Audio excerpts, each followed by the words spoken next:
So Bitcoin isn't the solution then? In its real form, it has some uses, right? In terms of like, it can be a temporary thing to bypass systems. In its ideological fantasy form, it's incredibly destructive, right? Because it basically spreads conservative monetary ideology to young people. That's a sort of separate function of the system. So Bitcoin's actual role is to sort of teach 17-year-olds how to think like Margaret Thatcher. You might recognize this. No, not my pet dog Gino. It's a mobile phone. Originally, we used these to call people on the move. You might not remember that. I certainly do.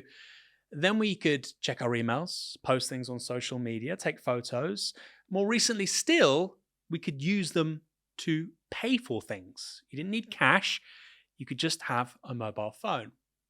Now, some people say that this has crept up on us without us really scrutinizing what that means, that it's part of a broader shift to a cashless society, and the first step towards a kind of authoritarianism we're yet to fully comprehend. Now, some of the critics of the move to a cashless society have been called conspiracy theorists, and some of them are. But there are also voices who say that we should be more judicious about this technology, that in fact, there are major downsides if we renounce cash. We give too much power to government, to big corporations, and to big tech. And that's the argument made by today's guest, Brett Scott. Brett is an author, a former banker, and somebody who knows all about digital currencies, from Bitcoin to Britcoin and everything in between. Brett, welcome to Downstream. So good to be here. We are talking about a super interesting topic today. We are. Money, the future of money, cloud money, which is the topic, the name of your book, rather. Before we do, though, I want to establish your credentials in the field. Oof. You were in finance. So tell me a little bit about your finance career, how that started, and the kinds of broader conditions that were prevailing at the time. Yeah. Okay. Well, it's been a while back now. So I actually joined the financial sector right as the financial crisis took off heavily. So I actually got my first financial job 2 weeks before Lehman Brothers went down. But basically, if you want the story behind it, I'd actually been trained in international development and anthropology, and the trajectory that I was sort of technically supposed to go down was to go into sort of working on sort of humanitarian, the kind of stuff that international development professionals do. But I actually became very fascinated by what are the dynamics of the actual the financial sector, these sort of massive in the centers of power. And I became very darkly intrigued by it. So I thought, hey, let me go to London and sort of do an adventure, as it were, like experience that system. And so that's why I ended up in London in 2008, trying to get into the financial sector. And what university did you study at? I was at Cambridge for, that was the last university I was at, but I studied in South Africa originally. That's fascinating because we've had Gary Stevenson on, who we did a great interview with him. And I think he started in finance very similar, like that summer. And he was at the LSE. So it's interesting. You've got these two interesting voices coming out of that experience. In the elite universities, they push it very, very heavily. So I'd come from South Africa. One of the interesting things, I arrived in Cambridge for my master's, and I had all the Goldman Sachs was there, and they were trying to they try to harvest the students, right? And so I was like, wow, I've never experienced anything like this in South Africa. I've never seen these players, right? Because this is where they hang out in London and in the UK. And so that's where I started to think a lot more about finance through that exposure. And I was like, wow, all the students are being sucked into these big firms. Like, what's going on here? So that's where the original kind of thing started. And then I have this anthropology background. So I kind of became interested in using my anthropological eye, as it were, to experience these systems of power, which in anthropology circles, they're sometimes called upward anthropology, where you go into a community that's more powerful than maybe your background, as opposed to traditional anthropology, where you're sort of heading off to sort of parts of the world that are traditionally, during the colonial times, much poorer. So that's the kind of the tradition I was coming from. So Cambridge, then you had an interview with Lehman. Yeah. Almost around... 2 interviews, actually. 2 interviews. Yeah. And obviously Lehman collapses, August 2008? September Yeah, 2008? September, I think, yeah. So when was your interview? I guess it must have been early August, late July, something like that. Wow. I forget exactly. But it was the funniest thing about it. It was like in the I guess like, I don't know, the 50th floor, the 35th floor of the Canary Wharf offices. And these two guys, these like vice presidents, I think.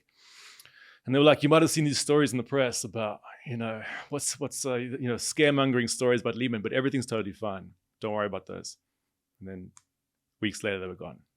Never trust an investment banker. Yeah, and I actually feel sorry for the guy who got the job. Whoever got the job would have arrived at work and been fired immediately. Yeah.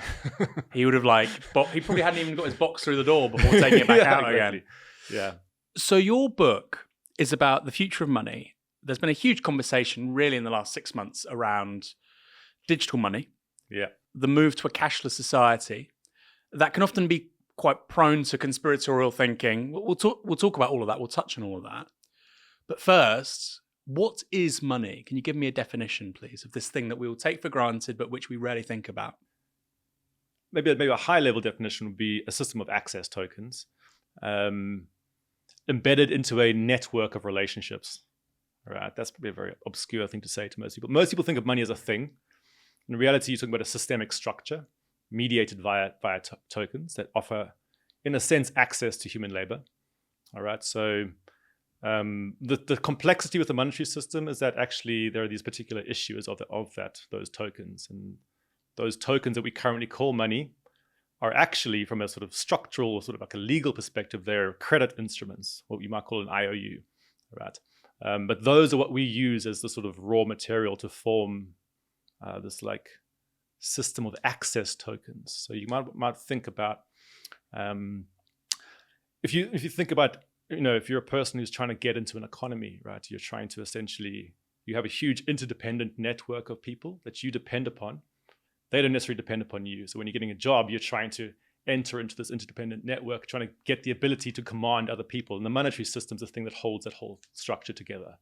All right. And this is, part of the core of capitalist economies. Basically, you cannot have capitalism without monetary systems. So there's multiple layers of money, right? So we have cash. Yeah. Which is in our hands. But obviously, this is a tiny fraction of the overall money supply. Yeah. Can you talk about the differences between these kinds of money, who issues them, where they come from? Yeah, sure. So the actual issuance element of money, there's at least 3 layers of issuance, right? So most people, if you ask them, where does money come from, they sort of think it's the state, like the central bank. That's a comparatively small part of the monetary money supply. But if you speak to a central banker, for example, they'll say that that part of the monetary system anchors the rest. So I think this is anchoring role.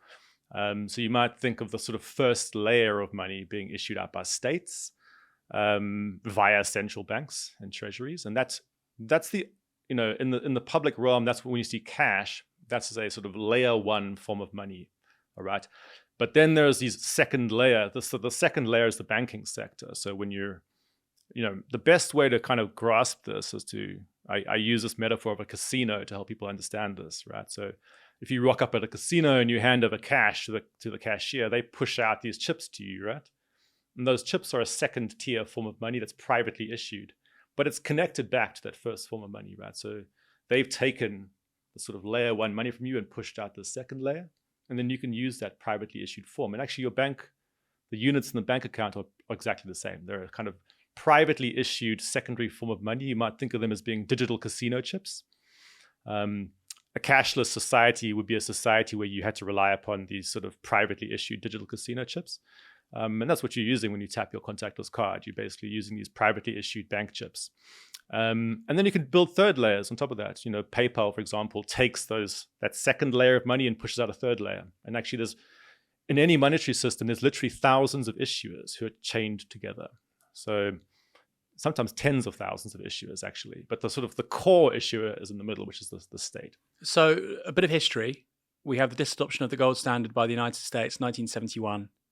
Until then, you have a metallic reserve for the dollar, which almost all the world's currencies were linked in some way to. Prior to the United States, you have it with Great Britain, et cetera, et cetera. So we have a metallic standard for currencies for a really long time. This ends in 1971. You're talking about private issuance of what are effectively casino chips. How does that relate to what changes in 1971 with a move away from the gold standard? Because, of course, before then, there was this independent measure of value to which Wow, you want to open this topic? National currencies were linked to. Well, I just want to know in terms of how new, how new is all of this? Basically? Really, like it depends on what sort of school of monetary thought you're coming from, really. So, it's probably also a bit beyond a single conversation about this. But typically, historically, there's two broad paradigms of thinking about money, and sometimes called like commodity and credit theories, right? Or chartalism is the sort of most well-known version of the latter. In the sort of the commodity way of thinking about money is the most common by far. Actually, almost the vast majority of the public, when they're thinking about money, imagine it as like a kind of a thing, all right? And there will be a sort of a historical account where they say, in the past, it was a kind of a real thing, but it's somehow become a kind of fictitious thing now, but we somehow project value into it. It's a bit like the sort of almost like a Peter Pan idea, like it's like as long as you believe hard enough, this thing will keep on having value. Right, and so that's a very like classic commodity way of thinking, and within that, gold features heavily in the imagination because it's imagined as sort of the original, almost like a Platonic ideal of money. Right, so you'll have people giving these accounts saying once money was real, but then we had to sort of rely upon fiat and stuff. In reality, if you look at the history of gold, it's way more complex than this. Actually, lots of how gold operates has these sort of fiat-like elements where rulers would define how much it's actually worth through decree, right? It doesn't necessarily have an independent, obvious value to people. So when you talk about the gold standard, there's a whole bunch of like complexities around that. The fact that the gold standard itself actually, in some ways, acts as a kind of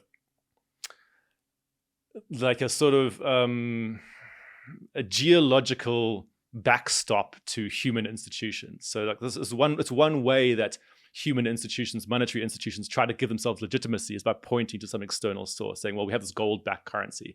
But whether the gold really is actually the thing that gives the currency its power is a sort of separate question. But yes, nowadays, I don't know if that fully answered your question, but nowadays we have none of this notion of a commodity backing to money. And we're talking about huge sort of network structures based on kind of circuits. So if you follow, for example, the modern monetary theory movement, the MMT community, or chartalism more generally, what they'll be talking about is how the fact that the state's power to coerce and demand its own money back is what gives the anchoring of money. You don't need this commodity backing to money. And then the banking sector will be building on top of that. I ask because it's really relevant to this debate around the switch from national money to private money or purely private money, or private money becoming almost entirely dominant, which seems to be a big part of the hypothesis here of us moving fundamentally to these casino chips.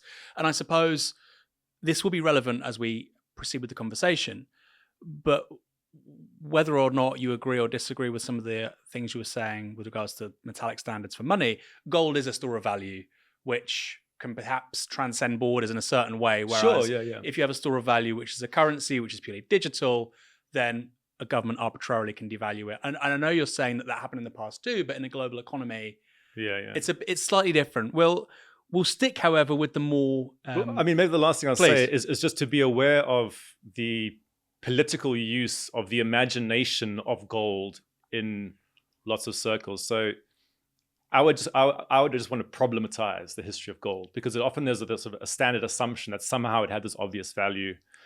And in reality, if you look at the sort of the details of the history of gold, it's a lot more complex than this. But especially, for example, within the conservative imagination, gold is held up to be this exemplar of how money is supposed to be. And if you think about sort of monetary politics around austerity, for example, they will try to project this idea that true money is like gold. Therefore, non-commodity money, like, the banking sector and the state, should act as if it is a commodity, right? And so if you want to look at the politics of like monetary language, this is what, for example, the MMT movement tries to do. They say, when you speak about money as if it's a commodity, you create this constraint of the imagination, which then prevents all sorts of political opportunities. It's what's used to justify austerity, for example. There's not enough of this commodity. We've run out of this commodity. We can't pay for the health services, for example. So you're not a gold bug then? No, but I'm actually very fascinated by the history of gold, because it's so fascinating when you look at, even if you go to Adam Smith, for example, and you look at his accounts of gold, he'll talk about how the Spanish conquistadors, for example, arrive in South America, and the local population there are so confused as to why the Spaniards are obsessed about getting gold because they're like, what has happened to you that you so want this commodity that we view essentially as being a kind of sort of side luxury good for some elites, maybe, right? So it's not actually obvious that gold is obviously valuable to everybody in a way. So how do you respond then to the sort of counterclaim, which would be, well, look, in the 19th century, which is a big part of the conservative imagination, like you say, the 19th century, we have a huge expansion in wealth, productivity, industry, and we have currencies, principally the British pound, which are linked to a metallic standard of some kind. We have inflation really of basically 1%, more or less, for the best part of a century. Very different to what we've seen after 1971. Very different to what we saw last year, for heaven's sake. How do you respond to that? Because they would say, look, if you want a low inflation, low volatility, sort of macro context for your economy, gold is the way to go. Why is that wrong or misguided? Look, I'm not an expert at every aspect of economic history, right? I'm sure that you can bring in historians of the gold standard here who could tell you all the details of that kind of thing. But it's, capitalist economies go through different phases, right? At some point, maybe you actually need to scale up a money system. You might want to have this sort of illusion of a commodity backing. And bear in mind, lots of the gold standard stuff is this kind of like, almost like a sort of smoke and mirrors thing where you sort of pass around gold in the background while the banks create new money on top of that.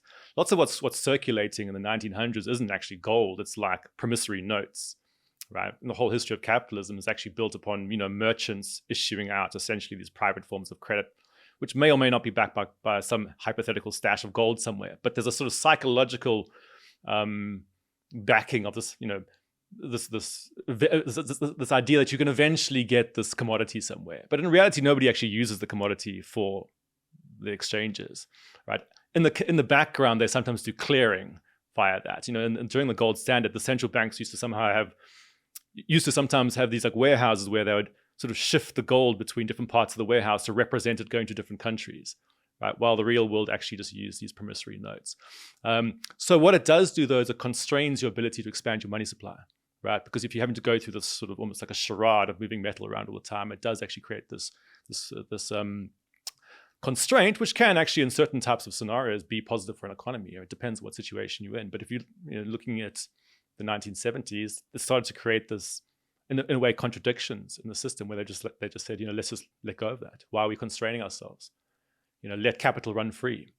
Sorry to interrupt this interview with Brett Scott. I hope you're enjoying it, but I have some good news. We have passed the 2,000 mark in terms of our fundraiser. Before the end of this year, we here at Novara Media were looking to gain an extra 5,000 new paying supporters, and we're almost halfway there. So if you enjoy our daily show, Novara Live, or Downstream, or our articles, podcasts, email newsletters, there's so much, then I would implore you to become a supporter too. That can be from just £1 a month. But by becoming a supporter, you help us plan to be even bigger and even better in 2024. Hugely important given there may be a general election. So if that sounds good to you, join us here at Novara Media. Go to novaramedia.com/support. The link is in the description below, and become part of a movement to change not just the media, but politics too. So how do banks issue money today in 2023? There's sort of two main ways. When they're creating new money, they basically just issue out new digital casino chips, as it were, right? When you're asking for loans. So, there'll be if you think about the sort of casino metaphor that I use, the sort of one way they do it is if I go and hand them cash, for example, then they push out these digital chips to me. That's, you're being given new money as in a sense, but that on net in the monetary system, that's not creating a sort of new. They're taking money out of circulation and pushing new money to you in a new form. When they're creating actual new money in terms of like expanding the money supplies, when people are asking for loans, right? So somebody rocks up there and says, "Can I have a loan?" And they just issue out new digital casino chips to them, right? They just say, "Okay, boom, here it is," and that then will get mediated by the payment system. So that person now sees in their account, "Oh, I got a bunch of these new, essentially digital chips. I want to now pay somebody." Now they go back to their bank and say, like, hand these to somebody else. And that's what all the sort of payments infrastructure is how do you move those around? And for the banks, that's where the risk comes in. If you issue out a bunch of these sort of casino chips, and then a person demands that you actually then go and redeem them, it can put the bank at risk. I don't know if I've explained that. No, I love the metaphor of casino chips. Yeah. I love the phrase economic access tokens. It sounds very it's like something from the future, but we're living it. One of the confusing things that people have with people who are concerned about monetary systems often hear this phrase that banks create money, and they think sometimes they make this mistake of thinking that the banks kind of issue the money to themselves and enrich themselves. In reality, when banks are issuing money, it's actually a risk to them. All right. Think about a casino. When it's pushing out chips, it'll take in your cash and push out chips to you. And then it's fully backed, right? If you come and demand the redemption of your chips, it can give you back cash and you can leave. But for the banks, they push out far more of these, in a sense, casino chips than they have in reserves. And for them, that becomes a potential risk, because if people demand too much, it can cause the bank to go bust, which is called a bank run, right? So what they're trying to do essentially is, the reason why they push out so much money is that they're harvesting loan agreements back from the public in the process. And then they're trying to manage the risk of that to slowly over time, essentially, make profits from that, from the differential between those things. But many people don't realize that the banking sector actually has to be very careful when it's pushing out new money, because it can get in serious trouble if it pushes out too much. So this all sounds like a very profitable enterprise. Why does the state allow certain private businesses, which is what various banks are, why does it give them that ability? Why isn't there just one state-owned bank which gives out economic access tokens? Think about a capitalist system, right? Imagine it's like a giant sort of network structure with lots of people who are all kind of locked in, right? It's always trying to expand, right? And if you're relying upon a sort of central entity to push out the tokens that will enable that expansion, it's I don't know, that's something they don't necessarily want to do. They often will defer that job to the banking sector. So if you think about like the frontier of an economy, right? I'm trying to think about kind of a metaphor.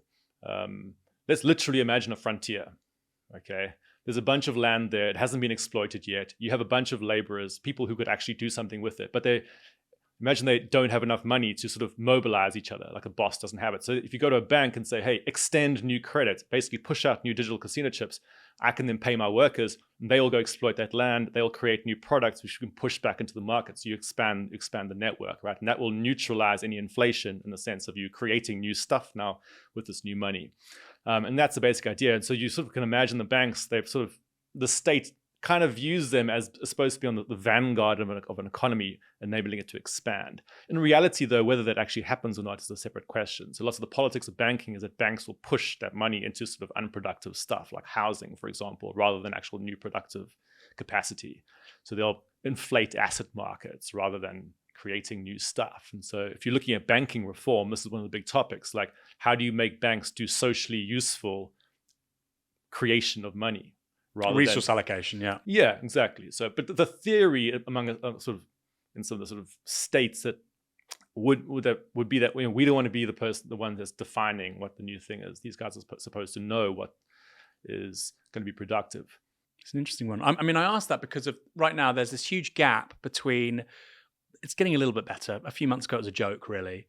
This huge gap in terms of interest rates for savers, people with deposits in their bank accounts, and people with mortgages, credit cards, etc. Because of course you had the Bank of England increasing the base rate, which is the interest rate at which they give money to these private banks, and that was not really feeding through in terms of interest rates on people's savings, but it was definitely feeding through very quickly in terms of the interest rate on people's loans, people's mortgages, which was, it's effectively, I think, an argument for a windfall tax on banks, like we've seen with energy companies.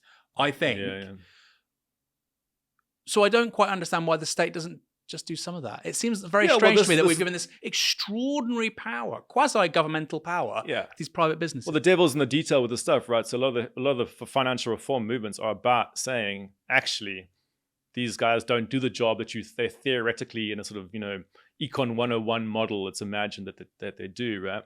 So actually, it would be better to take this into have a sovereign money system where there's democratic decisions of who gets access to credit, rather than deferring it to a profit-seeking bank that'll actually often use the money for other purposes or sort of exploit people in various ways, or hand the money out to its mates, rather than in the corporate sector, rather than to ordinary people who need it for, I don't know, small business credit or something. So there's huge amounts of politics around how you kind of tinker with that system, right? One of the complexities, though, is that, interestingly, you find within monetary reform circles a historic tension between people who call for the reform of the banking sector and, say, like the MMT chartalists in the US. So you'll have people, for example, who say, what we can control in the money system is the state part of it. We can control the central bank. We can't control the banks. They're always going to do what they're going to do. Don't try to control them. Let's just focus on what we can control. All right. So that's more the MMT approach, saying if you try to constrain the banks, if you try to put regulations, they're going to create a shadow banking sector and it'll manifest somewhere else in the system in some toxic form. So just let them do what they're going to do, and then we'll focus on balancing that out with state-issued money elsewhere in the system. But if you're in the UK, groups like Positive Money, for example, which is a lobby group around monetary systems, they focus more on saying, hey, we got to control the banking sector, right? And don't focus as much on the kind of state part of the money system. Yeah, I mean, just to finish this part of the conversation, I mean, it just strikes me as an important utility. We talk about utilities with regards to energy, transport, education, healthcare. Credit creation and banking is an important utility of huge importance in terms of literally allocating resources throughout society. Yet we don't think of that as political. Crazy, or most people. Yeah. Well, that's a success of the banking sector, that they've managed to often make out that they're just sort of these apolitical intermediaries who sort of, there's a commodity out there called money, and they just sort of let it flow through them and so on. That's what they do. This is the story that they've created in the public. Most people don't even realize that they have this power to create these digital casino chips, as it were, and they're mobilizing sectors of the economy that they want and shutting down other sectors that they don't like. So yeah, it's a massively political issue, but most people don't realize that. It talks about fintech. It's a word we hear all the time. It's a big part of the book. Yeah. What is fintech? Fintech's just the automation of finance. It's simple. I mean, it's just like any process that used to be done by some. If you think about a traditional bank, for example, it'll have forward-facing people. People sitting in the branches, for example. They all funnel stuff back to bankers who will make decisions about loans and things. And fintech basically says, this, how do we automate them? And the sort of first wave of fintech was all about automating the user experience, or basically firing the service staff of banks, saying, rather than me going to interact with a human and asking them about, a mortgage, I just go into an app. So you've got this interface between you and the actual decision makers. Second phase, fintech is very much about how do you automate the bankers themselves? How do you use AI models, for example, to make decisions on loans rather than having a human banker make that decision? There's also a whole series of stuff, especially with the crypto world. When blockchain technology came out, a lot of the banks were very interested, and still are interested, in how they use versions of that technology to automate the background processes between themselves, because banks have to coordinate between themselves. Bear in mind, they collaboratively run a large part of the monetary system. So even if they're competing, they also have to collaborate a lot. So there's the interbank market is this huge part of the financial system. Can you give me an example of that in terms of a real world example that somebody can understand? So for example, you go into the high street and you see, for example, like a fixed rate mortgage, right? You say, oh, the bank's offering a fixed rate mortgage. In the background, the bank has entered into a deal with like Goldman Sachs to say, can you do a interest rate swap with me? Which means even if the interest rates change, we're going to be able to lock in this fixed rate, right? So there'll be some, and then maybe Goldman Sachs is selling that to a hedge fund in the background. So the hedge fund's taking on the risk that there'll be a change in the interest rates. This is why the bank has been able to lock in a fixed rate, all right? In the public, all you see is like a brochure for this fixed rate mortgage or something. But in reality, there's a bunch of collaborating banks in the background who are doing deals with each other, right? So in the realm that I used to work in finance was around the interbank markets, right, where these banks are all collaborating with each other.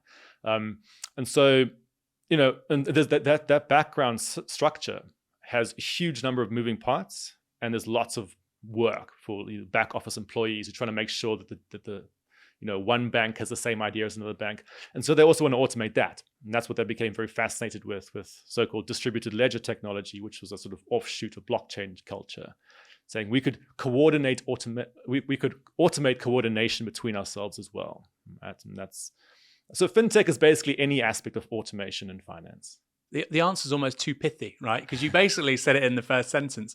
What's interesting for me is that, and it rarely goes mentioned in the whole automation discourse. We talk about, self-driving cars. We talk about changes in retail with people doing self-checkout at the till, even though that's not really automation. So there's all these things in the popular imaginary, but we very rarely talk about what's happened to banks, retail banks, over the last 15 years, 16 years, particularly since the 07-08 crisis. And of course, that was accelerated by so many of these guys facing effectively bankruptcy, going to the wall, having to make huge cost savings. And people's experience of banking has become so heavily automated so quickly, and yet we take it for granted. And what you're saying is, your definition of fintech, is that experience of retail banking just going from something very much offline, part of your everyday experience on every high street, several banks, just all of them disappearing, something similar-ish will be happening to jobs in financial services over the next several decades, presumably. Yeah. Because if the name of the game is automation, that means lots of people are going to be expelled from the labor process. Yeah. I mean, it has echoes of all the automation debates, right? The question is, which employees get fired? Which ones somehow upskill and have some, there's all those the same debates apply in finance. The complexity, of course, is people historically imagine that financial workers are very powerful, right? The quintessential like trader who's this like character you think is a kind of superhero or villain. A lot of those people also are under threat, right? Goldman Sachs used to have like 4,000 traders or something on. I forget the exact number, but like thousands of traders on the sort of stock exchange floors. Now they got like 4 or something, right? It's all done by automated systems. So even those sort of high-end financial workers are potentially in danger. The one part of finance which is not in danger is the sort of deal-making world. Like GlaxoSmithKline wants to like merge with, I don't know, Pfizer or something, or whoever it is, right?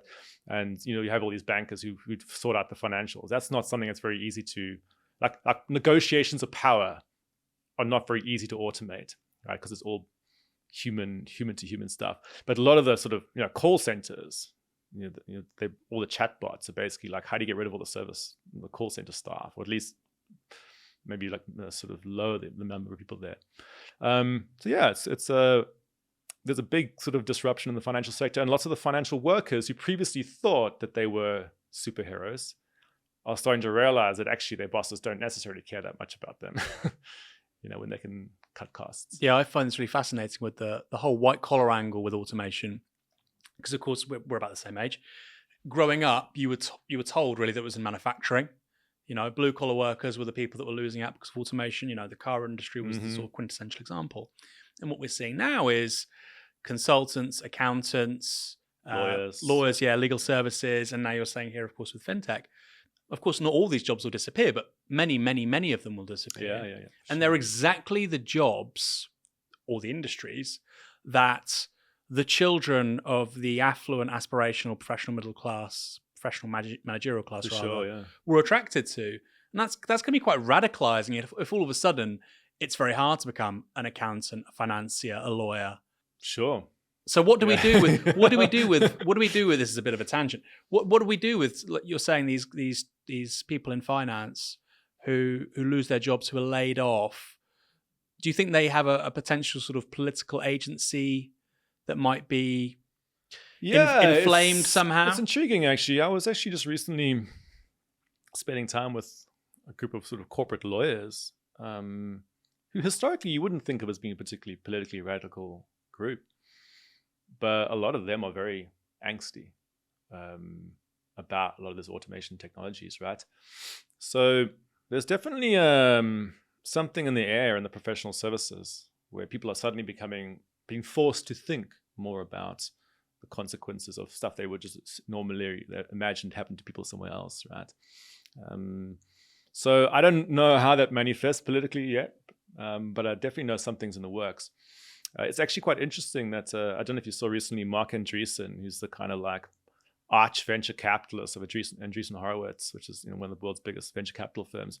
He just put out this techno-optimist manifesto I think last week, which is basically almost like a religious text where he sort of goes all in on just saying markets and technology will save the world. And if you don't buy That's into original. this, if you don't buy into this, you're a drag upon humanity, right? And it's interesting that he chooses this moment to do it, because I sense that suddenly in his networks, he's hanging out at parties and people aren't as positive towards him as they used to be.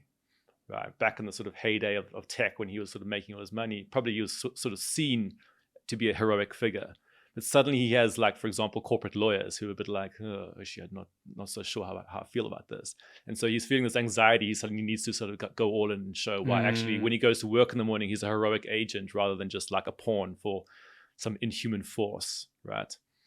And so that's quite an interesting thing. I don't know if that's my sort of intuition.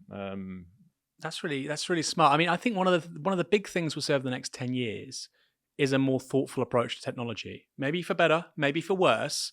But I think that kind of the California ideology, people like Andreessen Horowitz, where more technology, more automation is good, no questions asked. If you don't agree, you're a dummy, you're irrelevant, you're history. And I think from children being able to access stuff online to some of the conversations around cashless society, we'll really get into the weeds of that in a minute, to social media and mental health, to automation and potentially lost jobs. Lots of people are thinking now, from all kinds of backgrounds, right? Hang on a minute. Maybe we should have a conversation about what we want to do and not do with this technology. And people like that are all of a sudden like, what the hell? That's not been the last 30 years. And also one of the things that's happened is, remember the traditional story around automation is like, oh, well, you'll be freed from toil and then you'll be able to do something better. You'll be able to engage in, the kind of quintessential, like, writing poetry and composing songs. But then they're trying to automate that as well, right? So people are suddenly like, oh, all these things that we treasure, that we actually, the things you're supposed to you love. You also, I guarantee right now, Spotify has a team working on generative AI for like creating like elevator music, because they'd be like, well, it's cheaper for us to do this than to hire musicians. So suddenly there's going to be a debate around people being like, oh, wait a moment, where is the sort of pot of gold at the end of the rainbow kind of thing, right? Like, are you going to automate that as well? So actually there's a lot of people who I think a lot more angsty than with, say, maybe like industrial automation. That's my intuition. I don't know. No, I think that's right. Some of the music, by the way, is very good. You listen to like the Beatles performing a song by the Stones using AI. Yeah. Some of it's very bad. Some of it's very good. Sticking with fintech, you make the argument that big tech and finance are merging. Yeah. What does that mean? Because obviously big tech's got a very bad reputation. Finance has got a bit of a bad reputation, if we're honest. So them coming together sounds like quite bad news. It's interesting that you say big tech's got a bad reputation. Bear in mind that the early days of fintech, it had a good reputation. So during the financial crisis, when I was working, it was finance were the bad guys, right? It was like, and that's when fintech really came, because they said, hey, we're going to democratize finance. We're going to revolutionize it. You don't like the banks, we'll make it better for you. And actually, all the early fintech ads you'd see on the London Underground. I mean, I remember a very classic one, Nutmeg, this automated investment crew. They even had this big banner which said, sick of the banks, use us instead. And it has like, bear that was like their kind of mascot. Came back to London last year, and I see that the same company has now been bought by JP Morgan. Right? That's so interesting. Right? And so they've essentially sold out, right? And just has been absorbed into the banking sector. And that's sort of viewed as being like, oh, well, in the early days, it was just rhetoric, right? We're just being funny. But now we're serious. Now we're part of JP Morgan. So the fintech industry very, very clearly used the sort of revolutionary rhetoric in the beginning during the financial crisis, being like, we're gonna bring in Silicon Valley aesthetics into finance, and Silicon Valley is like the sort of do no evil. It's all the sort of geeky hackers and stuff, and they're kind of like friendly. But there's been a shift in public perceptions now. Actually, the banking sector is sort of ignored to some extent, and people are way more angsty about the tech sector now. But in the background, they're fused, right? Bear in mind that Amazon, for example, cannot possibly operate without being fused into digital finance architectures. I mean, I was just when I was walking here, I saw the new Amazon, one of their new Go Cashierless stores. I mean, that entirely depends on being plugged into the banking sector via Visa and Mastercard. It can't operate otherwise. So a lot of big tech architectures rely upon digital finance architectures. Uber, for example, like unless you can have that automatic payments, it's it's not really going to operate properly. So yeah, and they have different ways of interacting with each other. Sometimes they have direct deals. Sometimes the tech companies try to like get banking licenses, but more often than not, they form collaborations, and that's a big thing. And this plays into the politics of cash, right? Because the one thing they all agree upon is they don't like cash because it's friction. Yeah, that's what they'll call it, friction, right? Otherwise known as texture, or tactility. So yeah, but for them, that's something that's sort of, you can't automate. You can't scale. You can't. It's too localized. It's too human, essentially, right? So for a large scale entity that's trying to optimize profit, it would say it's much cheaper for us to interact with Visa and Mastercard's data centers than it is to try and collect cash from human beings. So let's just do that instead. And so all the politics of big tech and big finance get tied up. They start to manifest culturally at a cultural level in society as a sort of imaginations that cash is out of date, or that it's somehow dirty and wrong or something, or you feel culturally shamed for using it, and so on, which you can see very clearly playing out in London right now. Yeah, you have this great line. It was like the first zinger of the book towards the start, and you just talk about cloud money is effectively the automation of money. And if you're trying to, like you say, create huge business operations across borders at massive scale, this stuff is a real problem. This annoying little thing of money and people having to swap it between their stupid little hands. We want pure abstraction and the digital ether. And bear in mind what the tech industry and the sort of anti-cash people have in their advantage is that they can exploit local angsts about cash, for example. Because cash is not a perfect system. Like any system, it's got good and bad elements to it. But they will exploit anything. So, for example, they'll be like, oh, it's a realm of corruption. So they'll appeal to, like, for example, a Transparency International campaigner who's concerned about corruption. And they'll present themselves almost as being a kind of solution to corruption. They'll be like, oh, well, in Italy, it's used for organized crime. And they'll exploit that. But if you zoom out in the global economy and say, who's the big power in the global economy? Right? I would say it's, the corporate sector, because that's my political bias. You say, like, what's the real reason why this stuff is being pushed out? It's corporate automation, right? And they happen to be able to mobilize the various local arguments at will to sort of demonize cash in whatever particular local context they find themselves in. In South Africa, it'll be something like, and that's where I come from, it'll be something like, oh, cash is a burden on the poor. They lack access to financial services, so get rid of it because it'll help them to become empowered financially, right? And that's what they'll use in developing country contexts to justify essentially their standard expansion drive. Because you've got this amazing confluence of interests. Like you say, you've got these huge big tech corporations, you've got banks, you've got some states, and there's a panoply of arguments made for different things. And all these strange little initiatives. Better than Cash Alliance? Yeah, it's a favorite in the sort of like people who have got more the conspiracy mindset. So who are they? The better than Cash Alliance? Better than Cash Alliance is just like a kind of if I'm giving the non-conspiracy version, it's like an preferably a slightly underfunded small think tank within the UN.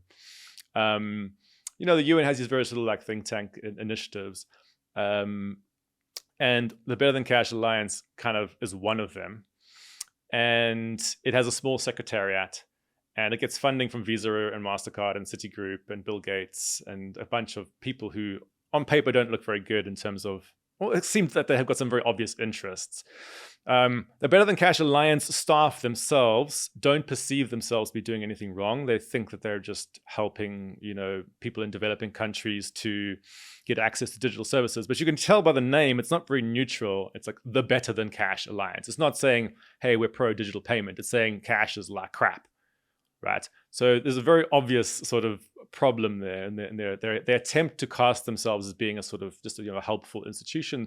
It goes to, for example, Unilever and says you should be helping your workers and your supply chain to digitize their savings, right? You should be encouraging your suppliers to pay their employees in digital payments rather than in cash, right? Because it's better for transparency and it's better for those kind of stuff. So they try to exploit corporate supply chains to push digitization. And, Bill Gates turns up and speaks there and stuff. So obviously for conspiracy theorists, it's such an obvious target, right? Because you see these elites who are trying to like get people to sign on to like get rid of cash. Whether that plays out in the minds of the secretariat there is a separate story. They actually believe that they're doing something good, right? Because they're kind of vested in the ideology, as it were. And bear in mind, in lots of the development world, like in the international development world, they're often there's kind of like a Stockholm syndrome thing going on. They kind of think if a country doesn't get absorbed by corporate capitalism, it's being left behind. Therefore, we must help corporate capitalism to extend. It's a humanitarian act to help Visa and Mastercard spread into the sort of outskirts of all these places, right? Because if they don't, they're going to be shafted, because if you're not part of the core structure, you're now sort of quote unquote left behind, right? So in a weird way, they find themselves in a strange situation, which is like, we better serve the gods of capital, because if you get ignored by the gods of capital, you're going to be screwed. But you will now get absorbed into the structure at the very bottom.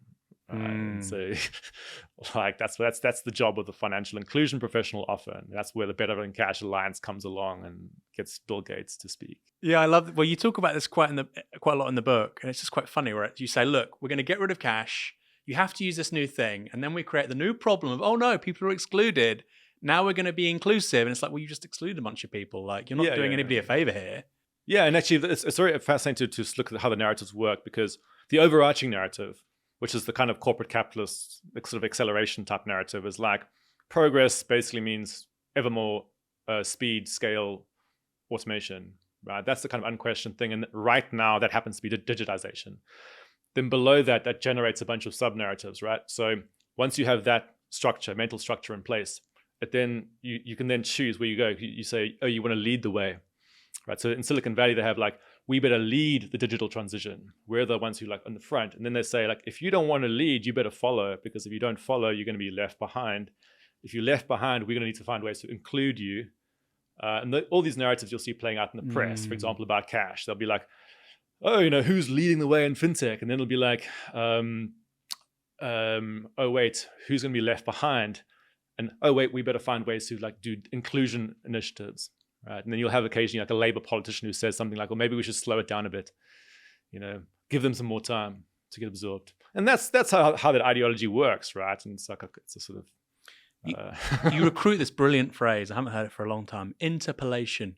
Oh, yeah. From Althusser. Yeah. So what is interpolation, and how is it relevant to what you just said? It's just like when you speak at somebody as if they should agree with you, you sort of just say like, I'm probably giving some, I don't know if like, sort of heavy Althusserian theorists will agree with my crude definition. But yeah, basically like when you're on the London tube and it's sort of the adverts speak at you as if you already agree with them, right? They don't try to convince you about something. They don't say, we think you should think about this product. They just speak at you as if you like their product, right? And it almost like reverse engineers in your brain the idea that you are this person, right? It's like when you go to like you go to like a family dinner and some like your grandmother or your aunt or something says, so when are you getting married? They sort of speak at you as if you are a person who obviously wants to get married, right? And that creates this idea that like if you're not doing that, there's something wrong with you. So interpolation is these kind of processes where you get, I guess in like Althusser would say, you get hailed in a sense. They sort of just speak to you as this person who agrees. It's a very effective marketing technique, and large parts of corporate capitalism works like that. And if you don't agree, you're a weirdo, and nobody wants to be a weirdo. Everybody wants to fit in. So yeah. And this process happens all over society, right? So I think one of the examples I'm particularly fascinated by is Cyber Monday, which was the National Retail Federation which is a sort of lobby group, just started speaking about it as if it existed. They said, welcome, what are you going to do for Cyber Monday? People are like, what's Cyber Monday? Like, oh, what are you going to do for it? And the French people are like, oh, this is a thing. This exists, right? You just spoke it into existence, essentially, right? And that's a lot of the stuff happens like that. I love it because it's basically like, I can imagine, well, I've seen them, like advert, like say on the tube, that's the quintessential example. Generation Z loves fintech. They love digital money. They hate cash. And then, the older people, somebody like my mother-in-law, bless her, she'll go there to watch a show in the West End and she'll be like, oh, young people, they don't like cash anymore. I guess if I want to be relevant and I want to know what the next generation's like, I don't want to feel old, I'll have to be like them, and I have to not like cash either. For sure, yeah. And the marketing execs heavily exploit that generation. And bear in mind, a lot of the fintech execs are like in their 40s. So they very, very, well, it is their 30s, 40s, right? So they very cynically exploit the youth, right? They say, we want to create this idea that this stuff is modern and progressive. Essentially, the idea that the the creep of corporate capitalism is a progressive force. Precisely. And to do that, we will essentially exploit the fact that young people have this, essentially a need to differentiate themselves from their elders, which is like a basic life process, right? Young people want to believe that they're independent, they're somewhat different. And of course, if you're a corporate marketer, this means they're an ideal vulnerable population for you, because you can insert a product as being the thing that you use to define yourself as being different from your elders, right? So this is why they've done this for a long time before fintech. But of course, if you can get in there and insert your products as the thing that shows that you're differentiating yourself, then it's a massive. You basically have cultural hegemony, right?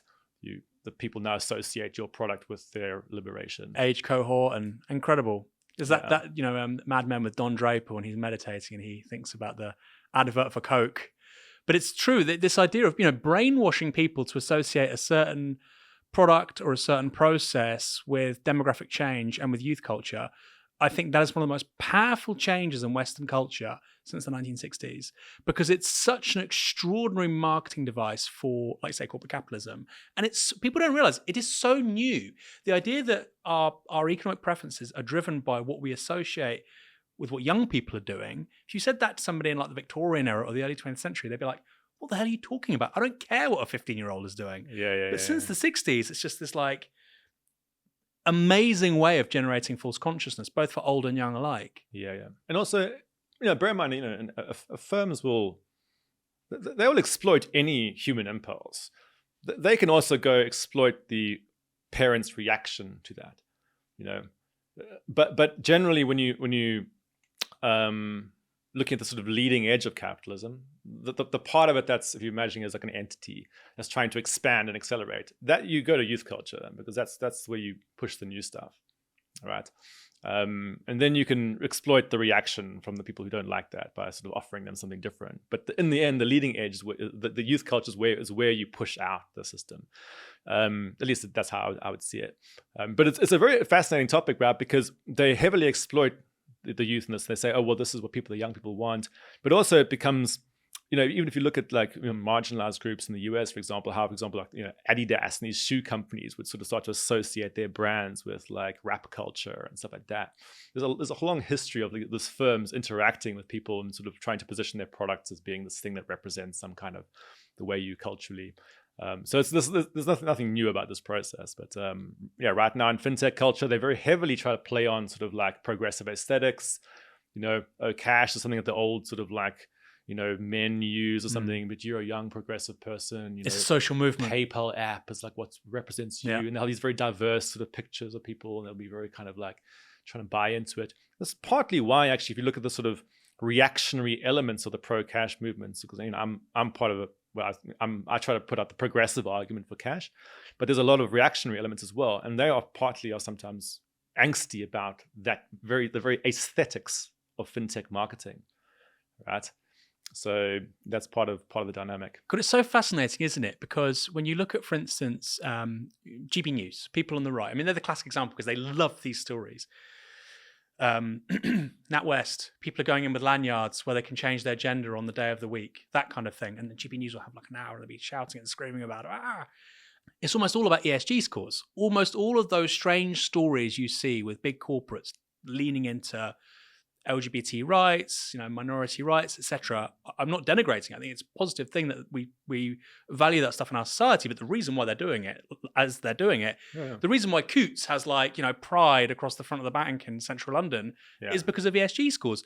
And it's fascinating, like you say, because what that then does is it generates this countercultural reaction from the right, older people.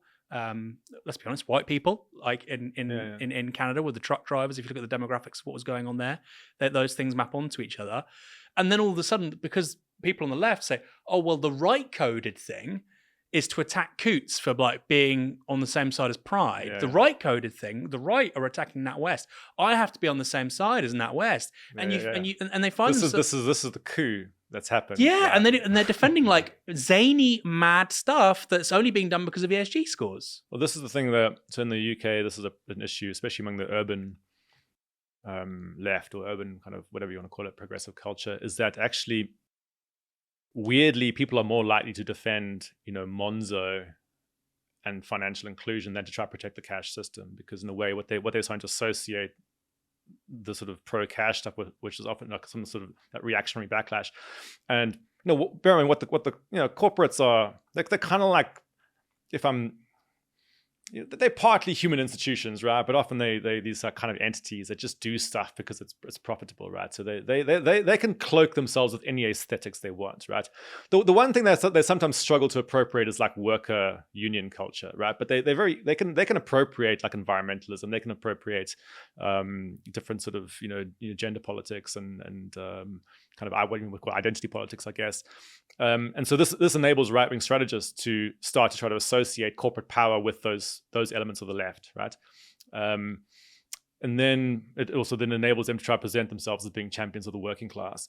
And so this is what's sort of happening in some of the parts of the cash debate, at least, is that Nigel Farage and people are being like, they're trying to take away our gender, but also our cash and our beer and this kind of thing, right? So that's something I have to deal with a lot in my campaigning around the cash system. Yeah, if you go on YouTube, well, hopefully this interview does very well, and this will be the top search thing for cashless.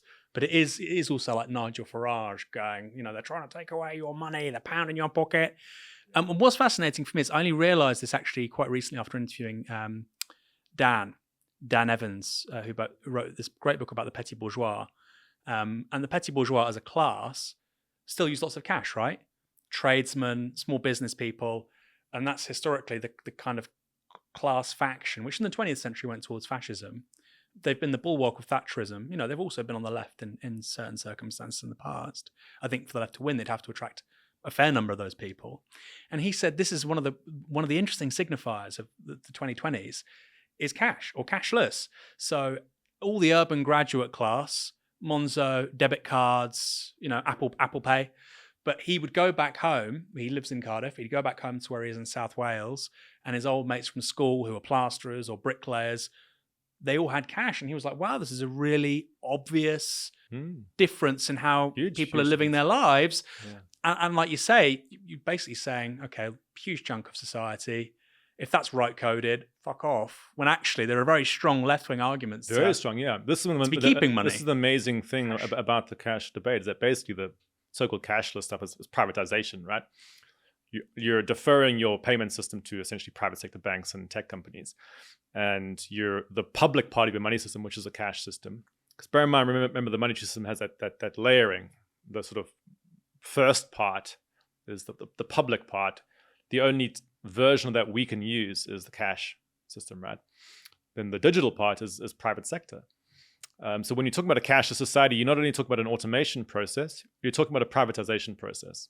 Okay, so the idea that this privatization of the monetary system is a progressive thing is very controversial, and the idea that sort of just letting the public part of the money system disappear, obviously that should be a left, resisting that should be a left-wing position, especially if you're trying to create a balance of power between the players, right?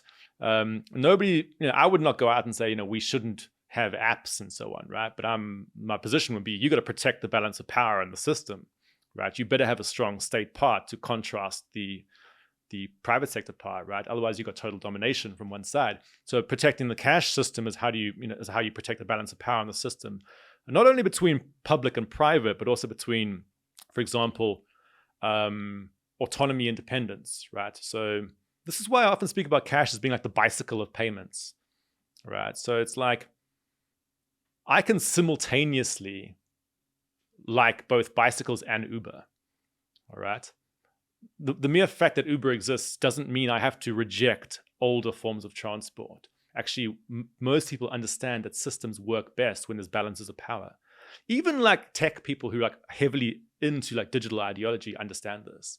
And it's similar with the cash system. So under the overarching digital ideology, it's, cash gets presented as if it's this like, horse cart of payments, this old thing that has to die, right? But in reality, if you're looking at the actual structure of the monetary system, it's much more like the bicycle, right? And much like you need a movement to build bicycle lanes in a city that's clogged with cars, you need a movement to counter the rhetoric of the digital everything sector to say, you know what, we need this balance of power. And actually this is progressive and it's forward looking.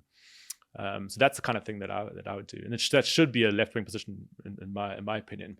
But it has been quite heavily, especially recently, it's been quite heavily captured by the right. And it's also partly to do with the fact that, stop me if this is getting No, it's complex. fascinating. One of the reasons why the right has been able to colonize it is that one of the reactions to cashless society from central banks that happened during the pandemic was that during the pandemic, the digital rhetoric went ballistic, right?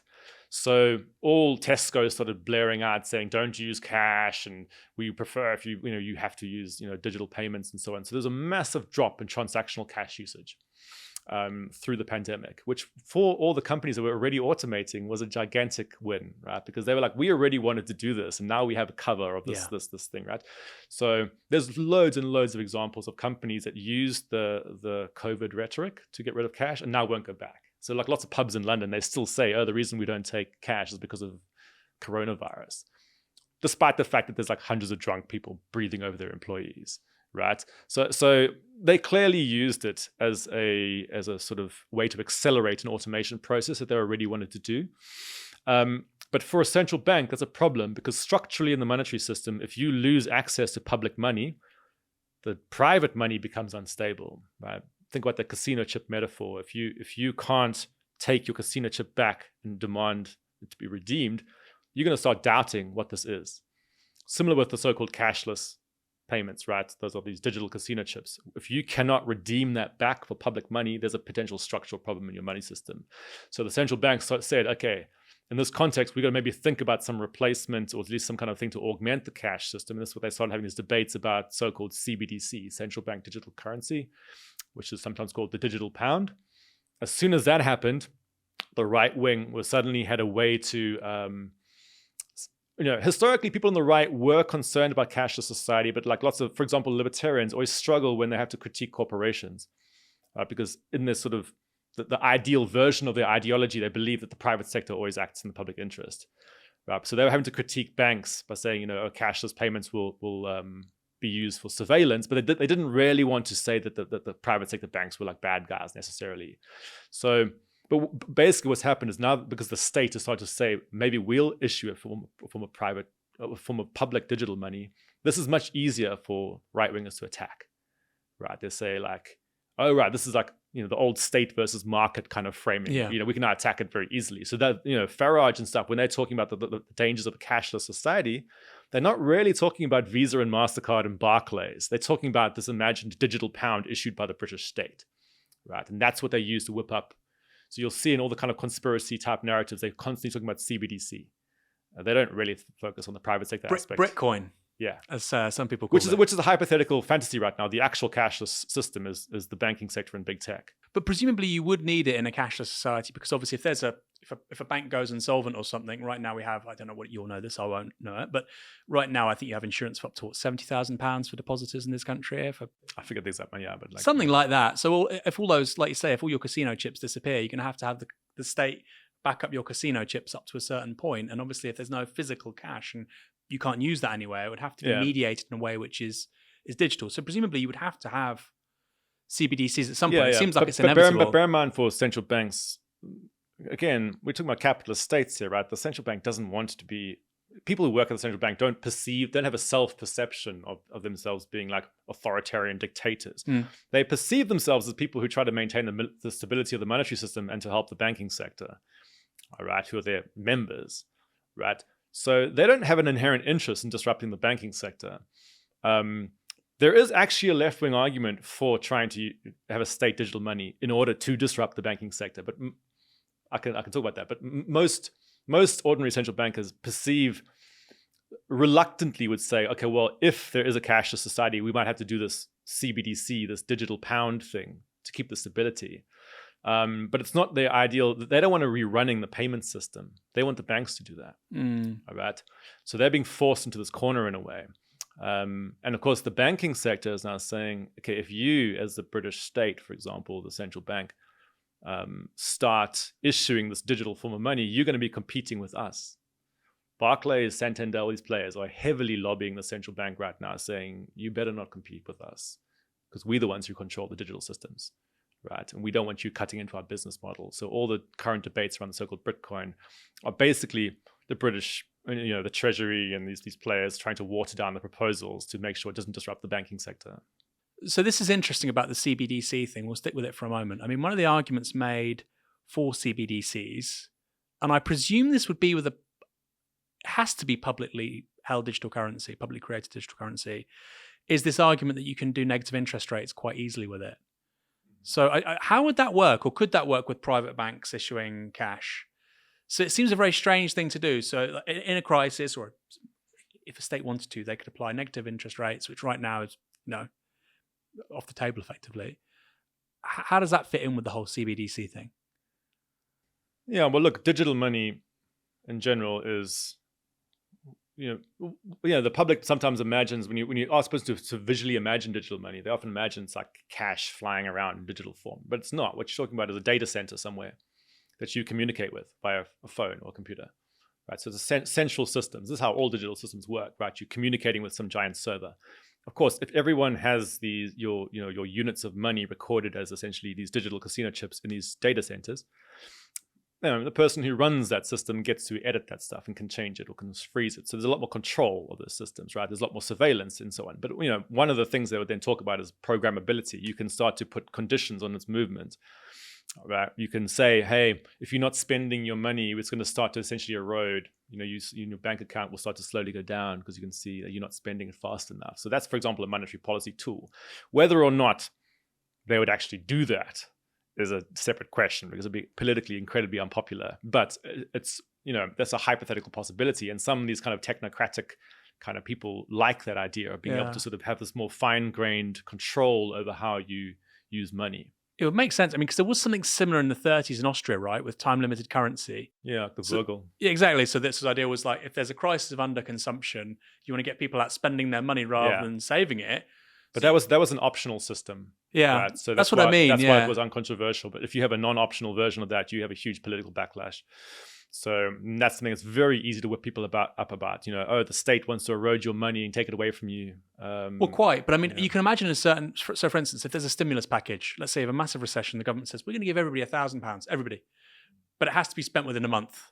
That would be, but obviously that's a politically easier. Yeah, but 9 times out of 10, that wouldn't be what happens. And I think you're right. When people see that competence being given over to government, they would see it as unjustifiable. But you could do it via the banking sector too, right? So this is what, in a cashless society, the one thing about cash is that it's called a 0% bound. It can't, if you're holding cash, you can't, some person far away can't push a button and say erode it, make it sort of disintegrate.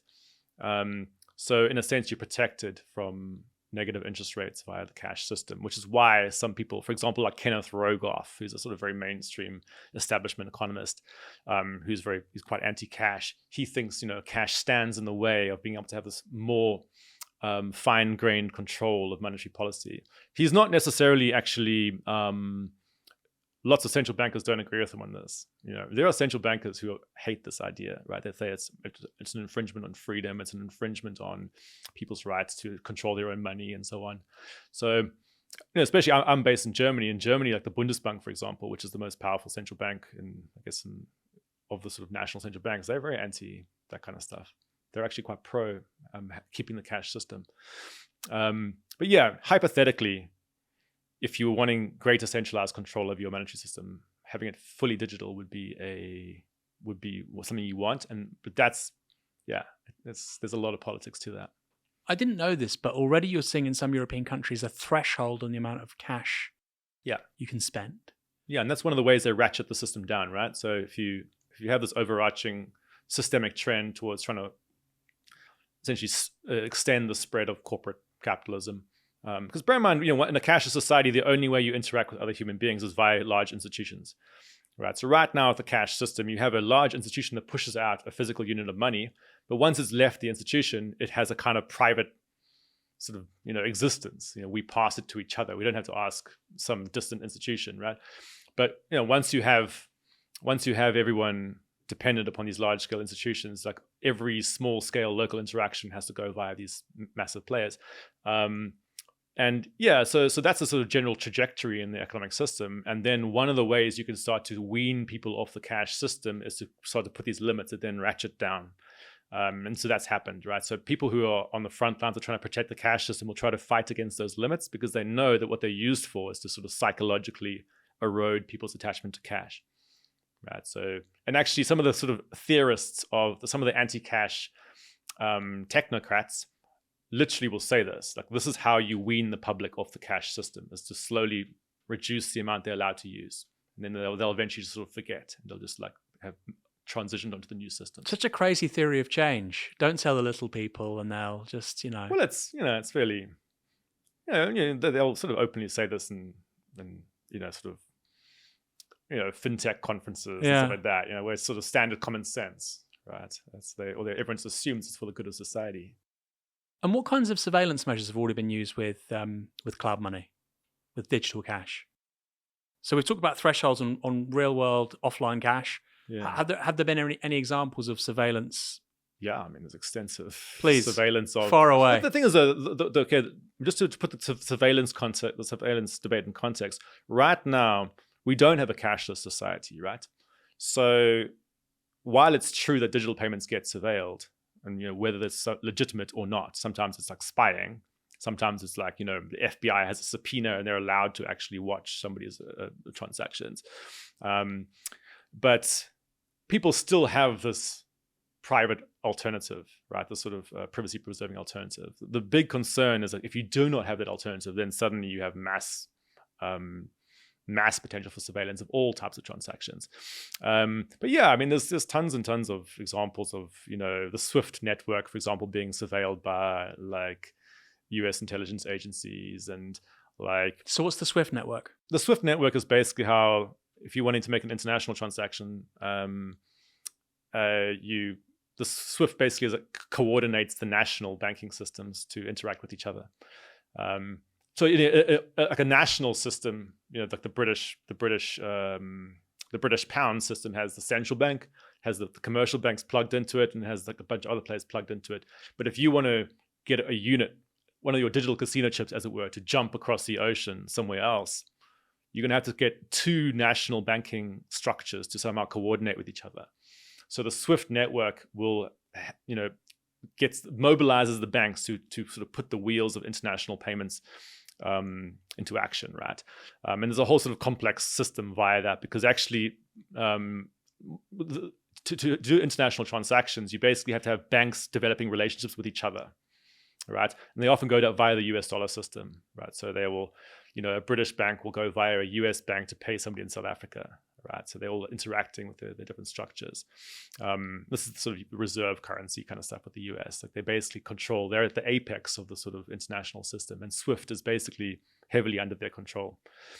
So SWIFT becomes a mechanism of geopolitical power, right? Because you can start to project international power via this structure. As we saw with Russia. Yeah, exactly. And which is why then there's a big political imperative on other political blocs to build their own versions of this, right? Or to not be dependent upon the US systems. And interestingly, one element of the central bank digital currency debate, CBDC debate, that's sort of not talked about in places like the UK is that if you're in the global south, you're very well aware, if you're in a country that's had a long experience of, for example, US imperialism, like, in South America, in Ecuador, in these dollarized countries, they say, look, we're dependent upon the US dollar, but we lose local autonomy with this. And when Visa and Mastercard are sitting there, while US citizens might have protections under US laws for data and stuff, we don't, right? The US is not going to do anything about if our citizens are getting exploited or so on. So actually, some of the central banks in smaller, less powerful countries would say stuff like, we need to try to build our own digital systems to escape from the sort of corporate America, as it were. So that's one element of the sort of the global geopolitics. Of course, in places like Russia and stuff, these they want to have their own systems because they're trying to build.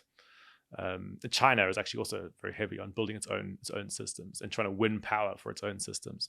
So there's a big kind of Cold War in a sense between the payments. We'll touch on that in a moment. US versus China. It talks about some of that stuff with Yanis Varoufakis in a recent interview. Really fascinating stuff in terms of it being a technological confrontation, perhaps more than a military or political one.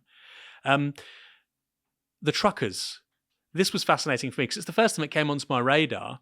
We had not just the people involved in these trucker protests in Canada, but even people donating money to the truckers all of a sudden found themselves locked out of their bank accounts. Yeah. It seems to me that if you do move to cashless, this does just quite obviously become a tool of state repression at the drop of a hat. Is that a fair assessment, or is that just... Yeah, and bear in mind, the reason why it's so powerful is that in a capitalist economy, you can't survive unless you engage in market processes, right? And market processes de facto are monetary. So the entire nervous system of a capitalist economy is the monetary system. So ability to make tweaks to that has incredible ability to coerce people, right? So in a way that, if I censor a newspaper or something, you can still have the propagation of ideas. There's ways around it. But if you say your only way to interact economically is via this system, and we're going to have tweaks on that, you can strangle whole things, right? So there's huge power in the payment system in capitalist economies. So this is why this ability to potentially freeze people out of systems or only give there's two issues at play. One is if you can't get access to the system for some reason, you don't know how to use it, you lack access to the correct means. The other is if you get literally pushed out, you get stopped from using it, right? So this is how you can exert lots of power. So the Canadian trucker example was an example of there was kind of these anti-vax guys who were sort of doing this protest, and then they had their accounts frozen. Essentially their bank accounts frozen, right? Which is there's a long history of people using freezing of bank accounts as a way to control stuff, right? Greenpeace has its bank accounts frozen in India, and you can basically strangulate people by doing this. But of course, the cash system historically provides this way to escape that. Yeah. So once you get rid of that, you essentially have a greater strangulation ability in an economy. Which of course, there's the crypto world, which now presents itself as being the way you avoid that. Yeah, so does crypto solve this? As I'm so often told for pretty much I was told about a year ago, every single problem on earth, crypto solves this. Does crypto solve this? I mean, it provides a new means of potentially getting around some of the stuff. Yeah. I mean, you got to separate out the rhetoric of crypto from its reality. The rhetoric is very obnoxious, right? Arrogant, kind of delusional. But there are some actual elements of those systems that can actually be useful. Something like Bitcoin, for example, it's not a monetary system. It's a system of tradable digital collectibles that are highly volatile, right? You can move around. So Bitcoin isn't money? No, it's a counter trade object. That sounds a bit like techie, but basically it's an object that has a monetary price that you can then swap for other things with monetary prices, and that's a process that's called counter trade. You can do counter trade with anything in the world. So it's an asset. Yeah, but historically, counter trade is very hard, right? If I'm trying to, if I have let's say this glass or something, it has a monetary price on a market somewhere, and I could try to say, well, I will compare its monetary price to something else's monetary price, and from that I can derive an exchange ratio, and I can hand you a bunch of glasses in exchange for something, right? Basically, you're paying with its resale price. So it's very similar with crypto. So when you're paying for something with Bitcoin, you're paying with its US dollar retail price via this object. It's just that it's much easier to counter trade this object than with normal objects like physical objects. It's a highly counter tradable digital collectible, which actually can be quite useful.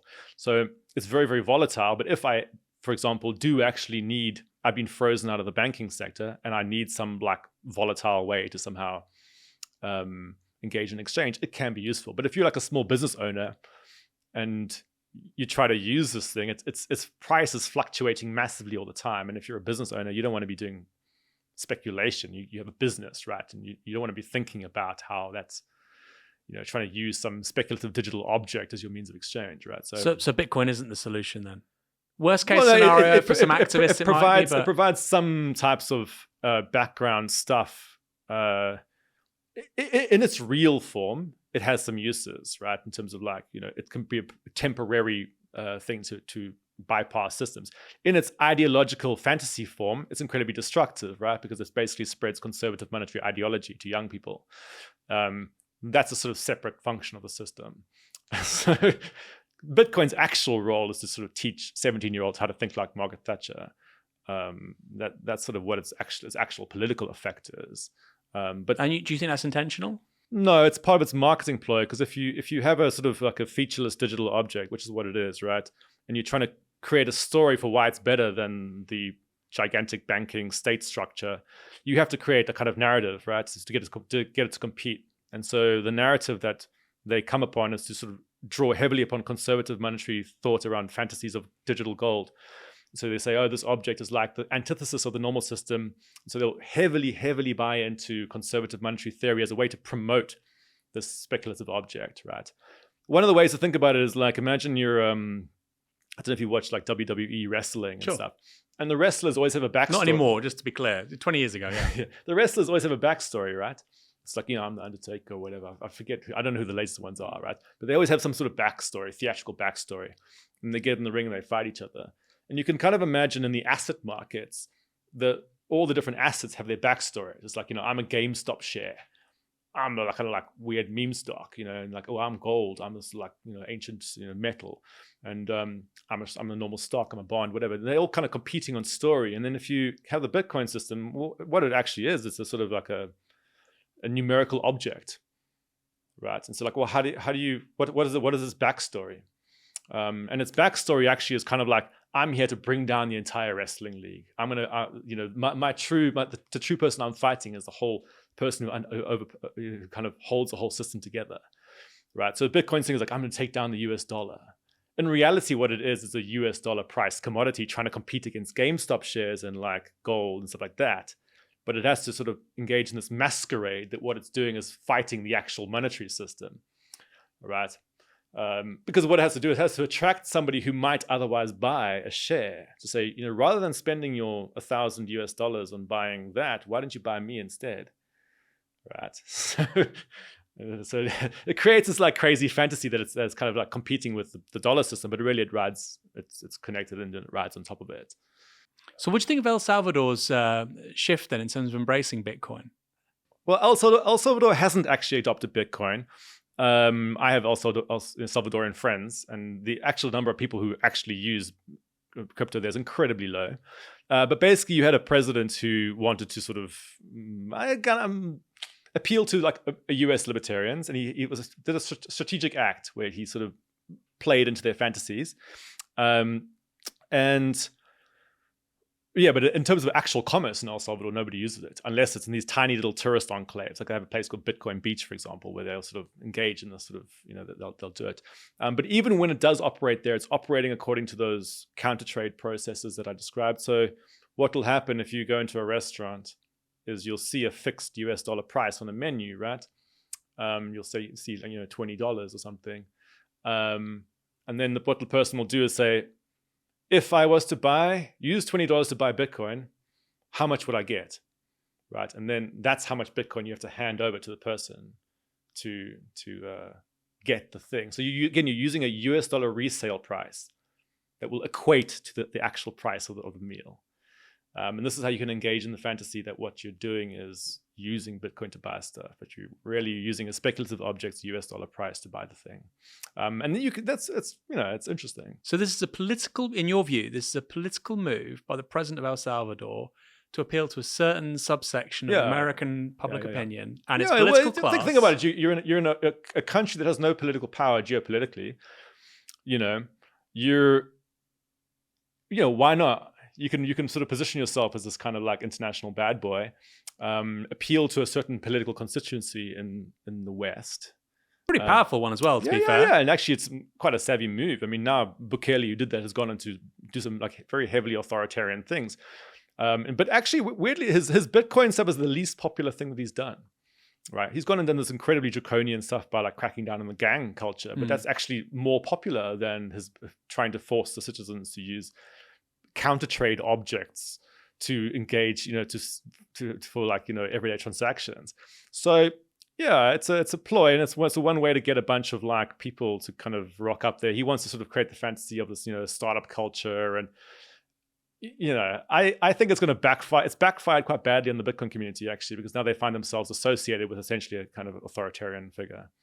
So they're all trying to backtrack away from it now, because initially they were like, "Oh, this is a great victory for the Bitcoin system," and now they're like, "Oh, damn, we're associated with a guy who's incarcerated like 5% of the country's population."